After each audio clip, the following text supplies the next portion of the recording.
Uma boa noite a todos. Nós agradecemos a direção da casa, na pessoa da Christian, a oportunidade de estarmos celebrando esse momento das nossas vidas, sem dúvida, é o momento máximo para nós cristãos. É o momento em que recebemos, há 2000 anos, 2019 anos, a vinda do Mestre Jesus. E precisamos, nesse instante, reiterar, relembrar, reafirmar que o grande aniversariante do mês é o Mestre Jesus. E é em nome dele que nós estamos, nessa noite, atendendo ao convite da casa. E esta imagem que nós estamos vendo, Ide e pregai, é uma recomendação do Mestre Jesus, lá no livro de Mateus, no último capítulo do livro, 28, onde Mateus, o grande evangelista, ressalta uma fala de Jesus, naquele momento final, em que Jesus já se despedia do seu grupo de apoio, dos seus discípulos, e eles, apreensivos, pediam a Jesus qual deveria ser a conduta deles na ausência do Mestre, e ele apenas, de uma forma muito objetiva, ele afirma, ide e pregai. Então, essa é a mensagem para todos nós. Somos pregadores, porque somos seguidores de Jesus. E cada um de nós prega à sua maneira, mas dentro de ditames, dentro de normas, que são o quê? As normas evangélicas, emanadas do Mestre Jesus. Assim assumimos, ao sermos espíritas, ao sermos cristãos, esse compromisso de seguir o quê? Os mandamentos do Mestre. Esta é a proposta. Não dá para ser mais ou menos espírita. Eu tenho um casal de amigos, já trouxe essa história e vou reiterar, é o São José das Couves e Dona Maria das Alfaces. Eles encontraram comigo, doutor, agora nós somos espíritas. E eu falei, que bom, fiquei feliz, era um casal já da terceira idade. O senhor está trabalhando em qual atividade da casa? Eu não tenho tempo, não, o senhor somente é aposentado, nem sempre tem tempo. Mas os senhores estão fazendo um curso na casa, mas tem cursos na casa, não é preciso para passar por um curso, aprender, especialmente a introdução à doutrina. Doutor, o senhor sabe como é que é? A gente tem Netflix, a gente adora Netflix. Eu falei, é um grande concorrente nosso, não é? E a terceira pergunta, vocês estão indo que dia? Vão na segunda, na reunião de terça, de quarta, cada dia tem uma atividade na nossa casa. Doutor, a gente vai o dia que pode. Eu falei assim, mas vocês são espíritas? Nós somos espíritas do nosso jeito. Lembra dessa história?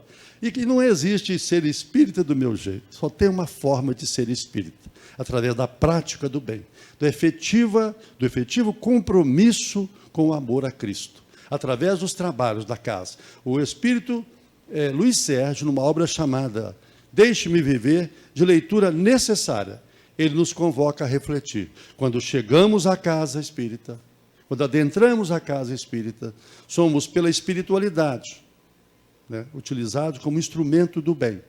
Nós cedemos, é o nosso ectoplasma para aqueles espíritos que estão em necessidade. E a nossa visão é exatamente oposta. A gente vem à casa porque estamos precisando de ajuda.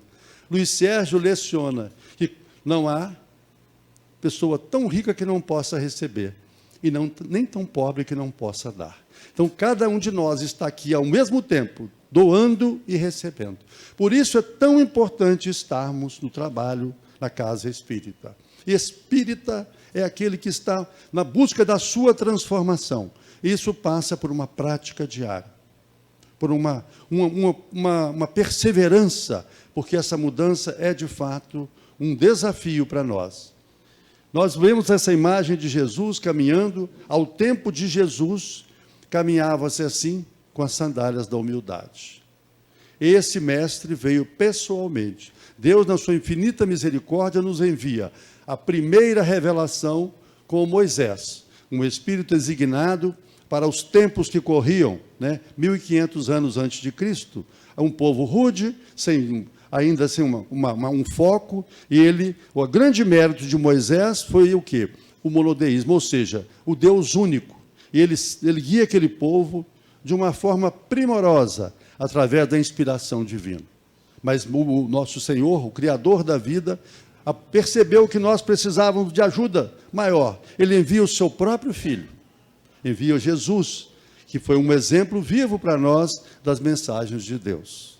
Mas Jesus, percebendo como os discípulos ao tempo de Jesus estavam intranquilos, preocupados como permanecer sem o Mestre, Jesus deixa uma mensagem para nós de consolação.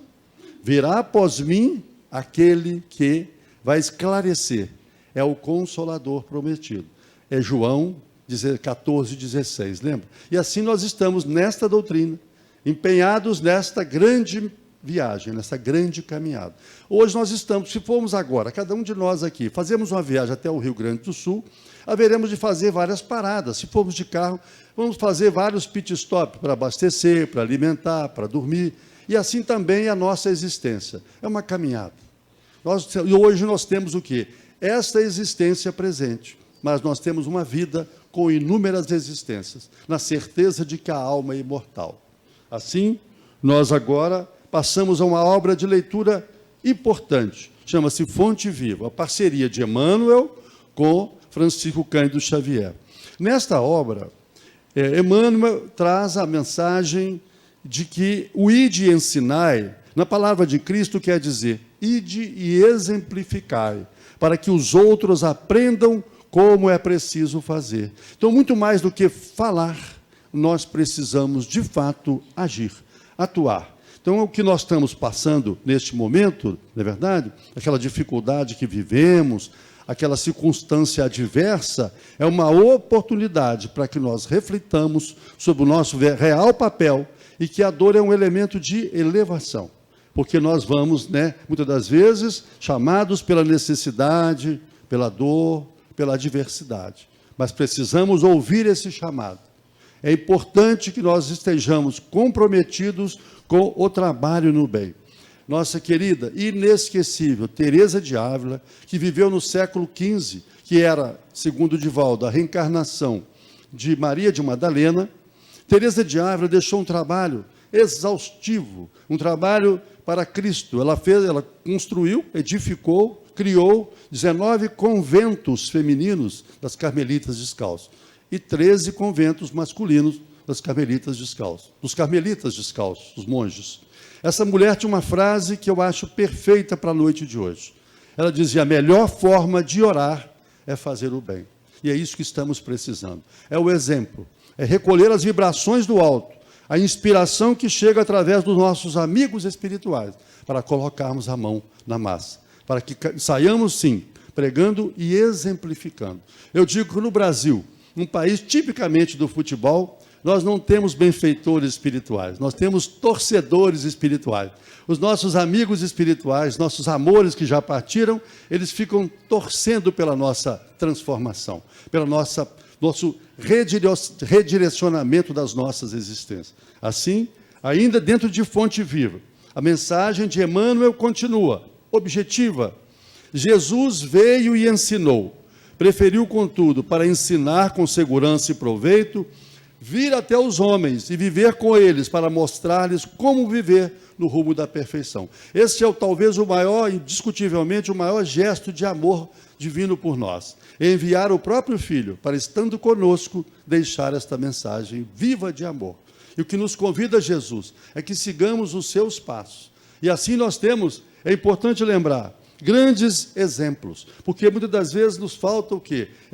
Vencer a inação, vencer a zona de conforto, vencer o comodismo. Precisamos sim, como disse com muita propriedade a oradora que nos antecedeu, de que nós precisamos vencer essa vontade, muitas das vezes, de permanecer alheio, alimentando a solidão, distante das nossas responsabilidades. A proposta de Jesus é ao contrário. É tomar o nosso arado e não olhar para trás. Então, precisamos sim, e nesta noite, nós vamos trazer aqui grandes exemplos daqueles que deixaram a sua pregação e o seu exemplo. Nesta noite, nós trazemos aqui uma obra que precisamos visitar. Chama-se a Fonte Viva. Jesus falou-nos do Eterno Pai e revelou-nos com o seu sacrifício a justa maneira de buscá-lo. Então, Jesus veio falar para a gente que para chegarmos à perfeição, nós precisamos dar o quê? O nosso sacrifício. Nós precisamos nos empenhar nessa transformação. E é um exemplo para nós marcante, Maximiliano Kolbe.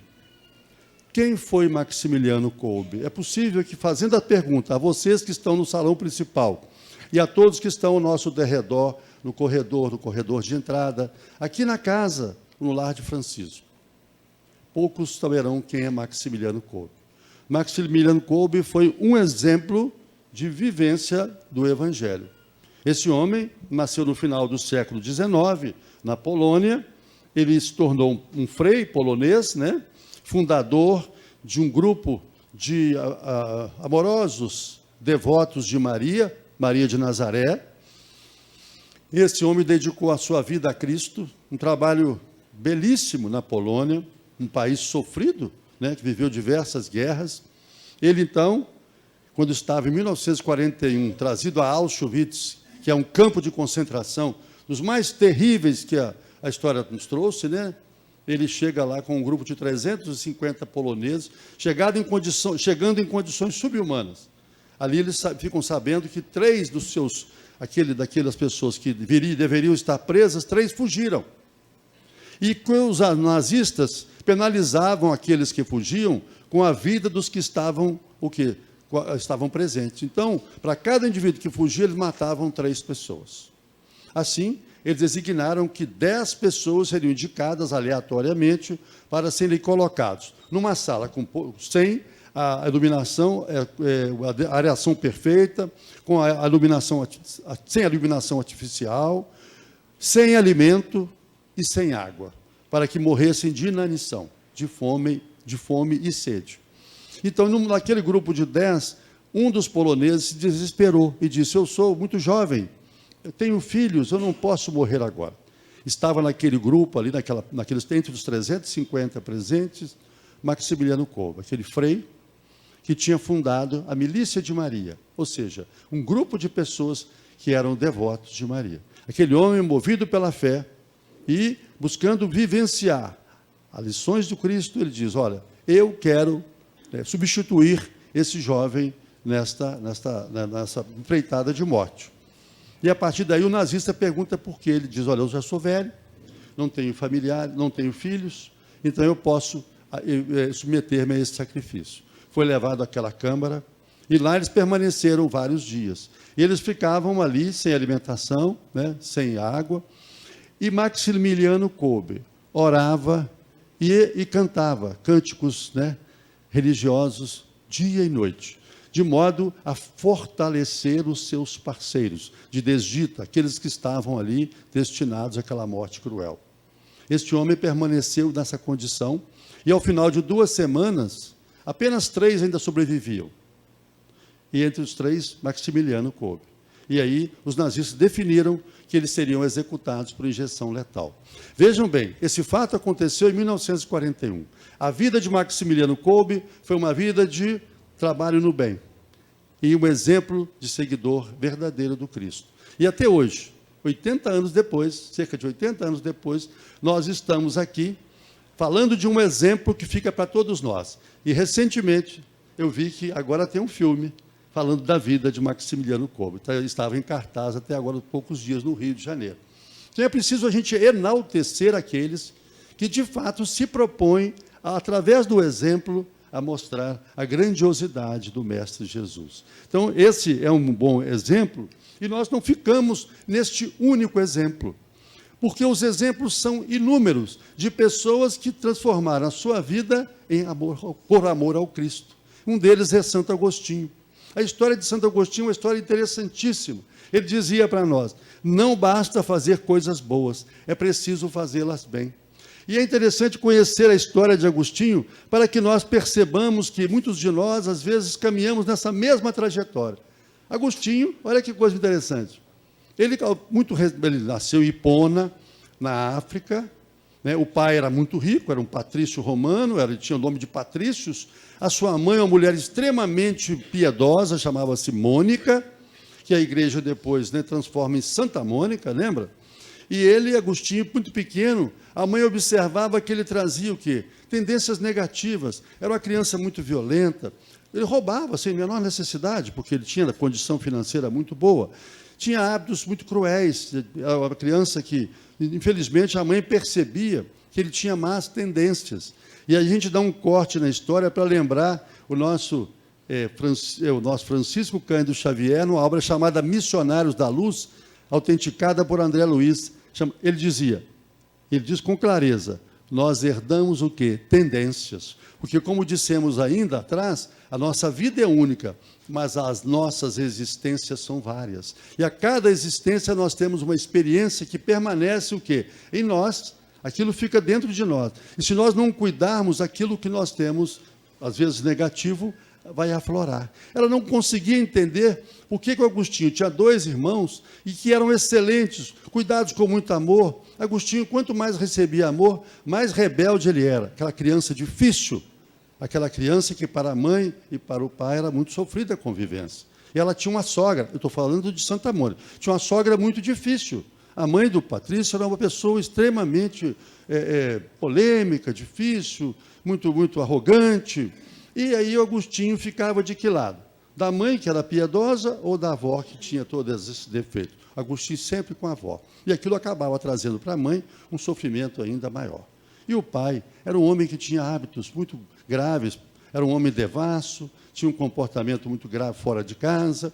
E nesse contexto, o tempo passa, como dizia Guimarães Rosa, o tempo avoa. Quando ele chega na mocidade, o pai morre, eles acabam voltando para Milão, na Itália, porque eles eram italianos de origem.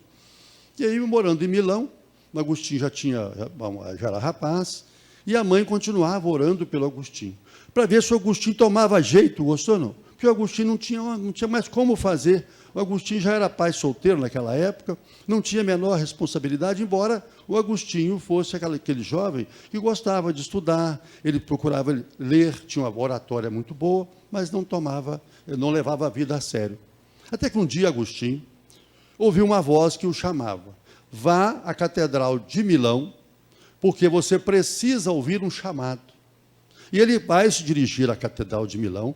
Lá estava, naquela noite, um orador que era muito querido pelos cristãos da época, Ambrósio, que depois a Igreja Católica concede a ele a canonização, ele se torna Santo Ambrósio. Ambrósio tinha uma falha fácil. Ele envolvia com a sua vibração de amor. E lá estava, abriu o primeiro pergaminho, a primeira pregação da noite, era o quê? Era um texto de Lucas, capítulo 9, versículo 57, onde Jesus dizia, né, que ele estava falando, e a voz de Jesus suave, envolvendo a todos, e aí, de repente, alguém se levanta e diz: mestre, eu quero segui-lo. E Jesus, então, fala, se você deseja, vem comigo para o trabalho do bem. Mas aquela pessoa diz assim: mas meu pai morreu, eu preciso enterrar meu pai. E Jesus fala aquela célebre frase: deixe que os mortos enterrem os seus mortos, e venha comigo. E eu pergunto a vocês, ele foi? Não, ficou para enterrar o pai, porque naquela época era necessária a presença da família, de familiares, para mostrar que estava pranteando o pai, era mais para consumo externo, com o objetivo mais de herança monetária. E aí nós conhecemos o resultado. Ele não vai, Jesus continua a sua trajetória. Lá na frente, em Mateus, capítulo 19, o nosso querido Ambrósio pega outro pergaminho, porque como isso se passa no século IV, Agostinho nasceu em 354, século IV.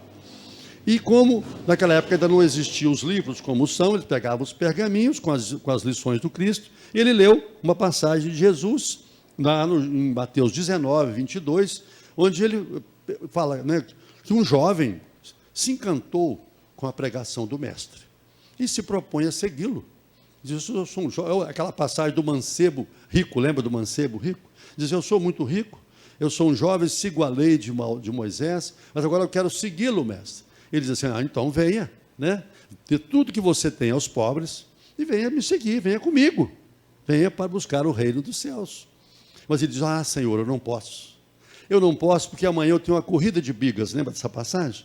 Ele praticava a corrida de bigas. Bigas era um carrinho puxado por cavalos. E era da época, era a Olimpíada da época. Então, ele era ficcionado desse esporte. E Jesus vai dizer para ele assim: olha, venha hoje, amanhã pode ser tarde. Lembrou dessa passagem? E ele fala que não, que ele tinha que primeiro participar da corrida e depois seguiria Jesus. Nós conhecemos a história. Ele vai participar da corrida e acaba se acidentando e morrendo. Lembra?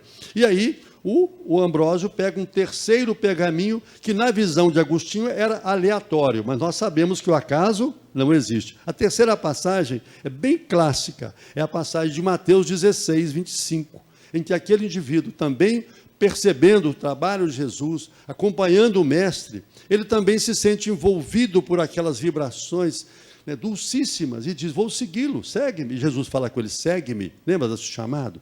Forte. Mas ele fala, eu tenho algumas coisas a resolver, tem assuntos pendentes, eu vou resolver, depois eu vou segui-lo. E nós sabemos que Jesus, né, diz a ele, olha, aquele que quiser vir após mim, pegue o seu arado e não olhe para trás. E aí ele não segue Jesus. Mas ali, olha que coisa interessante, a espiritualidade, ela nos convida a vir a casa para ouvir este chamado do nosso mestre e amigo.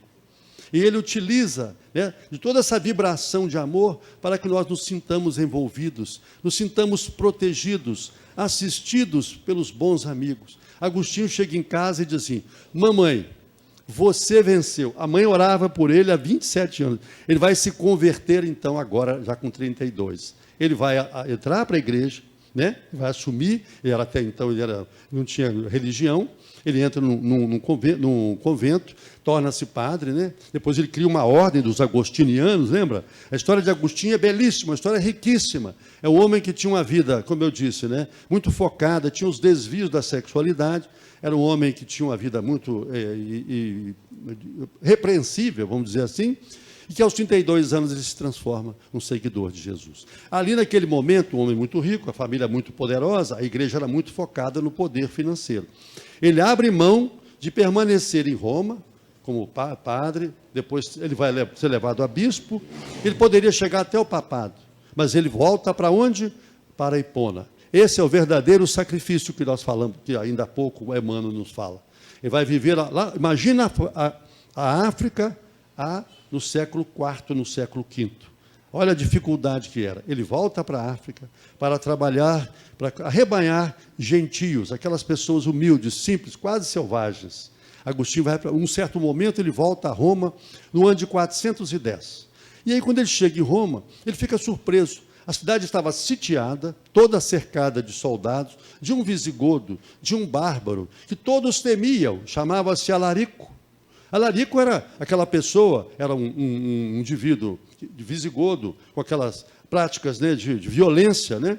Então, quando ele entrava numa cidade, ele arrasava a cidade. Ele não deixava ali como se não nascesse nem grama mais. Aquilo ali, ele levava tudo que ele podia em termos financeiros, levava as esposas para servir, as mulheres para servir, aos seus soldados, e os homens eram escravizados, homens e crianças. Então, eles temiam que o Alarico entrasse em Roma e saqueasse e matasse muita gente. Agostinho recolheu aquela vibração de medo, e ele então se toma, inspirado por Jesus, ele sobe o morro onde estava Alarico, lá no alto, e aqueles soldados os soldados de Alarico chegavam próximos de Agostinho, com uma ordem definitiva de Alarico: elimina esse indivíduo. Mas eles não mataram não mataram Agostinho, por quê? Porque havia entre os soldados uma crença que se matasse um padre, gerava mau agouro. Eles então não mataram. Agostinho chegou diante de Alarico. Alarico achou aquilo o máximo da intemperança, da intolerância, e falou: mas como você ousa me procurar, vir aqui, né, onde eu estou, no meu QG, no meu quartel-general? E Agostinho fala uma célebre frase com ele: eu vim em nome de Deus, do Todo-Poderoso. Alarico diz para ele: Todo-Poderoso sou eu, que estou conquistando o mundo, agora vou conquistar Roma. O seu imperador já fugiu de Roma. De fato, o imperador fugiu, e aí deixou seu povo à mercê do nosso exército. Vou invadir Roma e vou fazer um banho de sangue. Agostinho diz a ele: eu vim aqui numa missão de pedir a você, leve todo o ouro, todos os bens materiais, mas preserve o nosso povo. E Agostinho sai dali, volta a Roma, e o que nós vimos na história? De fato, Alarico invade Roma, mas preserva as igrejas católicas. E as igrejas se encheram de pessoas, porque perceberam que ele não estava sacrificando aqueles que estavam dentro dos templos. E com isso, milhares de vidas foram salvas.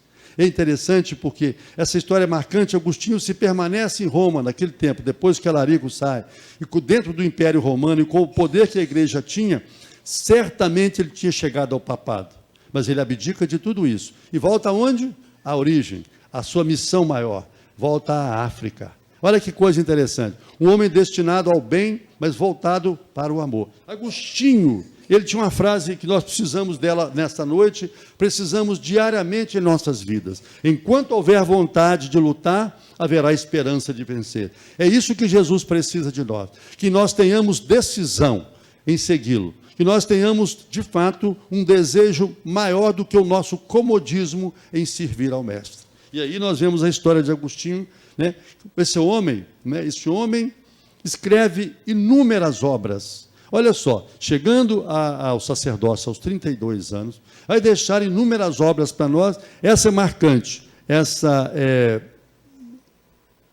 Cidade de Deus tem cerca de 22 volumes. Ele vai também escrever uma obra memorável, Confissões.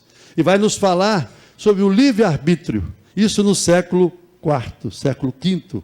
Então, nós vemos e sentimos, né, dentro da doutrina a importância do livre-arbítrio. Agostinho escreveu uma obra há 15 séculos, há 16 séculos atrás, sobre esse tema importantíssimo. Então, esse, de fato, ele veio, pregou, mas não apenas através da palavra, ele autenticou obras que estão ao nosso alcance. E mais do que isso, ele vivenciou com seu exemplo de vida a mensagem de Jesus. E hoje, Agostinho foi chamado para integrar a equipe de Allan Kardec, de espíritos superiores, que iriam inspirar as obras de Kardec. E nós vemos diversas inserções de Agostinho nas obras de Kardec. Ele contribuiu em muito para que tivéssemos as obras, o Pentateuco kardeciano. Então, trabalhou muito, pregou muito aqui na Terra, e continua trabalhando e pregando no plano espiritual. E como não há acaso, eu volto aqui para trazer uma história, né, importante do nosso... Aqui eu vou citar esse texto que eu recolhi numa obra chamada A Extraordinária Vida de Jesus Gonçalves.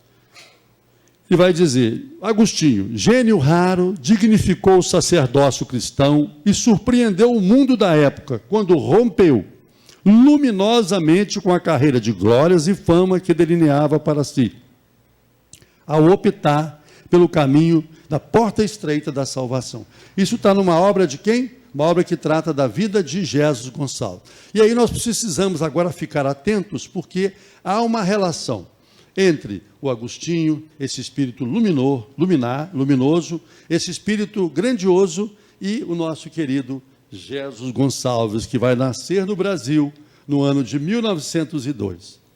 Olha como a história, na verdade, ela se encadeia. Jesus Gonçalves nasceu no Brasil, nasceu no interior de São Paulo, numa vila muito próxima de Bauru, e ele nasceu numa condição miserável. Era uma pessoa muito simples, trabalhava na roça, não tinha conhecimento, não tinha nenhuma cultura. Naquela época era muito difícil o acesso à cultura, e ele, um autodidata, procurou aprender. Aos 19, 20 anos, conseguiu trabalhar na prefeitura, já conhecia alguma coisa, leitura, se alfabetizou, e olha que história interessante, né? Quem foi Jesus Gonçalves? Um grande espírito, e aí um grande espírita, um exemplo de vida. Jesus Gonçalves, ele aos 27 anos, ele é colhido pela hanseníase, que na época, né, 1929, era uma doença cruel. As pessoas que tinham hanseníase, à época chamava-se como? Lepra, lembra não? E ele então foi vencido por essa doença, levado, né, pela polícia sanitária para uma colônia. Foi trazido da família, já era viúvo, coitado, tinha 6 filhos. Aí, quando a primeira mulher morrer, ele estava viúvo e agora acolhido por essa adversidade. Ele vai para essa colônia de Piratingui e lá ele faz um trabalho primoroso. Era um homem, como eu disse, né, que buscava a cultura, tornou-se um célebre escritor, escrevia poemas belíssimos, escrevia peças teatrais e mais. Ele tinha um elenco entre aqueles que estavam com ele na colônia. Ele, então, apresentava peças de teatro. ele fundou dentro das colônias, que eram lugares segregados da sociedade. Ser um ranceniano naquele tempo era como se tivesse o livro com o seu nome retirado do livro dos vivos, como era o tempo de Jesus. Era um sofrimento muito grande, longe da família, excluído da sociedade. Pois ele, então, nesse período, ele era músico, fundou uma banda de jazz na colônia, organizou times e campeonatos de futebol, tudo isso para elevar a autoestima. E era ateu, não tinha crença, porque ele odiava a Deus, porque ele via-se marcado pela doença. A doença qual? O mal de Hansen. Mas ele trabalhava incessantemente na melhora do ambiente daqueles que estavam com ele, naquela dor, naquele sofrimento. E ele então conhece uma mulher chamada Anita, que era cega, que se propõe a casar, se apaixona pelo Jesus. Ele todo vencido pela doença, já sem os lábios, sem a orelha, porque a doença hanseníase, ela vai mutilando as pessoas de forma dramática, drástica. E ele todo já, com várias sequelas da doença, ela se apaixona por ele e quer viver com ele. E essa mulher vai ser importantíssima na vida de Jesus Gonçalves. Ela vai morar dentro da colônia, o que era proibido por lei, os sadios conviverem com os rancenianos. Vai viver ao lado dele, e esta mulher, que era espírita, fervorosa, desempenhava um trabalho no bem, e ela, inclusive, embora sendo cega, ela dirigia todo o trabalho da cozinha. Você veja só, dedicada ao bem, amava profundamente Jesus Gonçalves. O dia que ela morre, que ele fica viúvo pela segunda vez, na noite do funeral dela, que eles estavam lá velando o corpo, ela se apresenta através de uma médium que estava presente no velório, uma médium que tinha uma mediunidade muito aflorada, e dá um depoimento belíssimo, chamando Jesus. Jesus, Deus precisa de você. Venha para Jesus. Ele vendo ela falar, aquela médium, com a voz, com o carinho, da forma como ela se dirigia a ele identifica a própria mulher, naquele momento ali, morta, o convidando. E aí ele percebe a responsabilidade que ele tinha. Ele então se converte e ele se torna um espírita. Ele faz um terceiro casamento lá dentro da própria colônia com a Isabel, uma mulher de uma força muito grande. E Jesus então vai fundar um centro naquela colônia de Aimorés, Piratingui, posteriormente Piratingui. Ele funda um centro espírita chamado o quê? Centro Espírita Santo Agostinho, Sociedade Espírita Santo Agostinho. E aí você fala assim, onde está a relação de Santo Agostinho com Jesus Gonçalves? E Jesus Gonçalves vai se empenhar profundamente na difusão da doutrina espírita. É que, na verdade, o Jesus Gonçalves, ele viveu no século IV e V como alarico. Ele viveu a experiência, como eu disse ainda há pouco, nós estamos numa caminhada e no momento eu estou delando. Jesus esteve como alarico, com encarnação como alarico, lá no século IV. Então, esse Jesus que agora chega no Brasil, vencido pela doença, ele viveu cerca de 15, 16 séculos atrás como alarico. Tinha um poder inimaginável, mas ele não fez bom uso do seu poder. Mas 100 anos depois, a misericórdia divina permite que ele volte, como Alarico I, o 8º rei visigodo. Ele volta, e o que ele faz? Ele volta com uma missão de refazer o seu caminho. Era uma nova oportunidade que ele tinha. O que ele faz? Ele comete todos os erros e muito mais que ele cometeu como Alarico. Porque todos nós temos o quê?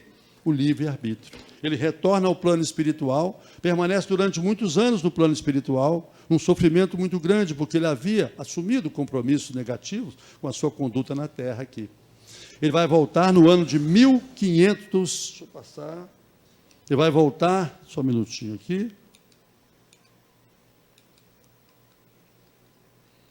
Ele vai voltar no ano de 1585, ou seja, no século XVI, e vai desencarnar no século XVII, 1642, como nada mais, nada menos, Cardeal Richelieu, o homem mais importante da França. Ele volta de novo numa condição de poder. E um homem, um inteligentíssimo, que ele chegou ao cardinalato, Ele tinha um poder muito grande. Nesse tempo, o rei francês era o Luís XIII, que era um indivíduo tíbio. Quem governava a França, de fato, era quem? O cardeal Richelieu. E o que ele fez do cardinalato? Utilizou para perseguir, para se servir, para servir-se do poder, colocando a França acima de Deus. Enfim, se perdeu e morreu também com ranceníase, desencarnou. Então, veja bem, essa história é muito rica, porque nós vemos Alarico, Geso Gonçalves. Alarico I, Geso Gonçalves. Cardeal Richelieu, Geso Gonçalves. Ele adquiriu, ao longo da sua existência, débitos. Por isso é muito importante nós atuarmos em favor do bem. Porque se nós fizermos o bem volta para nós, com absoluta segurança. Mas, infelizmente, se nós agirmos mal, nós estamos plantando o quê? Dor e sofrimento para nós. Só que ele chega ao Brasil e com essa missão, com 43 anos aproximadamente, e em 3 anos de vida, ele faz um trabalho belíssimo em favor da doutrina espírita. É como Jesus, que com 3 anos também, né, deixou essa mensagem imensurável. Então, Geso Gonçalves, envolvido pelo amor, pela paixão de Anita, né, sua segunda esposa viúva, aquela mulher que o amava profundamente. E aí eu pergunto a vocês, olha só, por que ele colocou Sociedade Espírita Santo Agostinho? Porque ele, de fato, tinha um grande protetor no plano espiritual. Quem? Agostinho, com quem ele havia tido um encontro no século IV, lembra não? Perdão, século V, no ano de 410. Então, quando nós estabelecemos laços, eles permanecem. Naquele laço, lá atrás, com Agostinho, em que ele conseguiu, né, através daquela força moral de Agostinho, né, ele não fez o mal que ele imaginava fazer, olha só. Né? O Alarico, ele tira o pé do acelerador, concorda ou não? E aí, ele, grato a Agostinho, quando ele, no plano espiritual, já com uma condição elevada, Agostinho vai cuidar daquele que foi o seu algoz no passado. E agora ele protege o Geso. O Geso traz para nós belíssimas obras. Esta leitura é necessária. A vida extraordinária de Geso Gonçalves. E o que nós estamos falando é que Agostinho não para de trabalhar. Agostinho está lá no livro Evangelho segundo o Espiritismo. Tem várias páginas de Agostinho, inspirando Kardec, através dos mentores espirituais. O Cristo nos disse com a fé, que com a fé se transportam montanhas. E eu vos digo que aquele que sofre e tem fé por amparo, ficará sob a sua égide e não mais sofrerá. Ou seja, Agostinho trabalhou quando esteve conosco encarnado. Agostinho trabalha incessantemente no plano espiritual. É aquele exemplo de ir de pregar. E é com ele que nós temos que aprender. Um homem de vida, o quê? É uma vida desregrada, até os 32 anos, que faz uma grande transformação na sua existência. E aí, a mãe, né, a Mônica, nunca desistiu dele. É assim, quando nós temos um familiar difícil, a gente desiste, não é verdade? Uma pessoa com a qual a gente convive, eu não dou conta do fulano, é verdade? Você vê o exemplo de mãe. O amor infinito dessa mulher colocou, né, em condições melhores. Por isso, aí ele está falando agora ainda Agostinho, no livro Evangelho segundo o Espiritismo. Por isso nos colocou Deus num mundo ingrato, para expiarem aí as suas faltas, mediante penoso trabalho e misérias da vida, até que hajam merecido ascender a um planeta mais ditoso. Olha quantas mensagens de Agostinho para nós. Esse homem que deixou tantas obras enquanto Agostinho, enquanto sacerdote, agora permanece trabalhando conosco. Eu trouxe apenas 3 citações de Agostinho. O Evangelho segundo o Espiritismo ainda fala, meu Deus, perdoai-me, creio, sou cristão. Quer dizer, um grande exemplo para nós, daqueles que de fato pregam, muito mais do que com a palavra. Eles pregam, sobretudo, com o exemplo. E é isso que nós precisamos vencer. Vencer a nós mesmos, vencer essa situação de inércia a qual nós nos relegamos. A gente precisa abraçar a causa e, sobretudo, não procurar cargos, mas encargos, porque eles não faltam. E eu quero aqui lembrar que qualquer um de nós, né, podemos vivenciar situações adversas, mas com certeza, tudo aquilo que fizermos de bom será levado em consideração, a nosso favor. Então é preciso semear o bem, é preciso trabalhar no bem, para que assim nós tenhamos um futuro menos sofrido. Trago aqui um relato do Frutuoso, Paulo César Frutuoso, nosso colega médico do Rio, que faz um trabalho belíssimo lá no Frei Luís, né? Ele tem uma obra de leitura que eu considero assim imperiosa, chama-se A Face Oculta da Medicina. Nesta obra, Frei Luís está no Rio de Janeiro, com um centro, né, onde acolhe milhares de pessoas, num trabalho de amor, e o nosso querido Frutuoso integra esta equipe de trabalho. Na década de 70, um fato real, ele fazia faculdade de medicina, e lá tinha um colega no terceiro ano, que era um jovem sarado, um rapaz com uma aparência, um rapaz bonito, bem nascido. O pai era professor da faculdade de medicina. Aquele jovem, na melhor fase da sua vida, de repente ele começou a se comportar mal. Queria ficar sozinho, isolado dos colegas, tinha um comportamento atípico. E começou a não ter cuidado com a higiene, se afastar de todos, faltava às aulas, discutia com os professores, comportamento impensável para a época. Aquilo causou um grande constrangimento na faculdade. E não houve outra alternativa, ele acabou deixando o curso para fazer o tratamento. O pai era um professor renomado, conceituado, e o pai buscou atendimento para o filho, com todos os recursos que dispunha, especialmente sendo da área médica. Mas, então, infelizmente, não obteve grandes resultados. O tempo passou, e lembra, nós já combinamos, o tempo voou. Lá na frente, muito tempo depois, o Paulo César Frutuoso encontra com o ex-professor. Não conhecia a pessoa. O homem estava extremamente envelhecido, nem falando, Paulo, meu filho, ele vive comigo, mas é um sofrimento permanente. Meu filho cada vez mais se distancia da realidade. E, desenvolveu uma doença grave, uma doença psiquiátrica. E o Paulo César Frutuoso, muito generoso, falou, eu vou levar o nome dele para as nossas reuniões do Frei Luís. E assim combinou. A equipe, então, estava a posto para ajudá-lo, se reuniram e perceberam que esse jovem estava sendo vítima, de fato, de uma obsessão e que precisava de ajuda naquela casa. Aí, eles marcam uma certa noite para que eles estivessem presentes para receber na sessão de cura. Naquela noite não apareceram nem o filho nem o pai. E o Frutuoso, então, foi à casa deles para saber que, ontem nós fomos para lá, alugamos um táxi, na década de 70. Nós alugamos 70, 80. Nós alugamos um táxi, mas o taxista perdeu o controle, ele não conseguia chegar no centro, de repente perdeu a memória. E o taxista voltou, e acabou, quem dirigiu o veículo foi o pai do jovem, o médico, porque houve aquele imprevisto, uma coisa inexplicável. O Frutuoso falou, amanhã eu venho pessoalmente pegá-los aqui, para levá-los ao centro, para vocês passarem pelo tratamento de cura. No dia seguinte, quando o Frutuoso chegou na casa, ele percebeu que tinha um portão, e ele, então, foi entrando, tocou a campainha, ele entrou, a campainha ficava na varanda. Quando ele foi entrando no portão, o portão abriu sozinho, sem ele empurrar. Ele achou aquilo estranho, e o portão voltou-se contra ele, com uma violência tão grande, que o teria jogado ao chão, machucado. Mas ele conseguiu se afastar, o portão bateu muito forte, ele percebeu, aqui tem uma influência muito negativa presente nesse ambiente. Ele acaba chegando até a casa, e quando eles vão ao centro, lá percebem que aqueles espíritos que estavam em companhia daquele jovem eram espíritos muito sofredores. E nos faz lembrar a passagem de Jesus, era uma legião. Lembra do Gadareno? E ali estava um jovem, coitado, infelizmente, com uma doença que a medicina ainda não alcança, uma grave obsessão. E ele passa por um tratamento, mas com o tempo, e sempre o Frutuoso dando um suporte, mas é isso que eu queria chamar a atenção. Nós podemos levar um passarinho ao rio, mas não podemos fazê-lo beber água.